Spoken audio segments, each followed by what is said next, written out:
Santaluquito an apology because Carson Wentz does not seem to be the best teammate in the world. And that was more or less what Joe Santaluquito was originally trying to point out a couple of years ago in his Philly Voice article. Oh, how dare you talk about Ginger Jesus the way you talked about Ginger Jesus. He's phenomenal, right?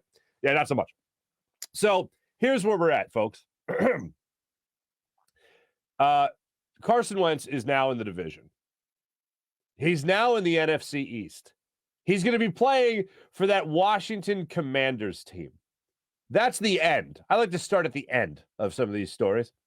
But leading up to that trade, earlier in the day, a story comes out from Jeff McClain of Inquirer.com highlighting that during the Eagles Super Bowl run in the playoffs, Carson Wentz threw a hissy fit and got into a physical altercation where he had to be separated from another veteran teammate about whether or not they should be happy that their football team was making it through the playoffs and into the Super Bowl. And Carson, well, not doing it without me. Meh.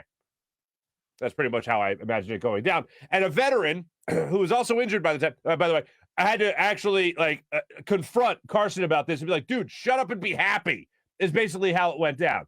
Now, I have my own little conspiracy theories about who it was. And if you kind of put the pieces together and realize that sources, that you might be the type of person that's like, oh, sources, oh, who the hell is sources? What's the source? Well, if you put the pieces together, there are multiple sources for stories like this. This most recent one is Jeff McClain. Before that, the most recent, I believe, came from Tim McManus. Before that, it was Jeff McClain again. And then there was some stories there from Joe Santaluquito that I mentioned earlier that kicked this whole thing off about who Carson Wentz really is. So if you remember reading Tim McManus's piece some years ago, Tim McManus of ESPN wrote a piece about Carson Wentz, the teammate, and one of the things he wrote about was how Darren Sproles had to get in the face of Carson Wentz and say, back off, man. Don't be moping that you're hurt. Be happy that the team's doing so well. Now, the player was not referenced, or excuse me, the player was not named in the McClain article. However, that's where my mind went. It went back to the altercation between Darren Sproles and Carson Wentz as the team was really starting to take off and Carson Wentz was hurt. At the time, it was framed as Darren Sproles just had to tell Carson Wentz to get out of the funk he was in mentally and get with the team because you can still help this team win.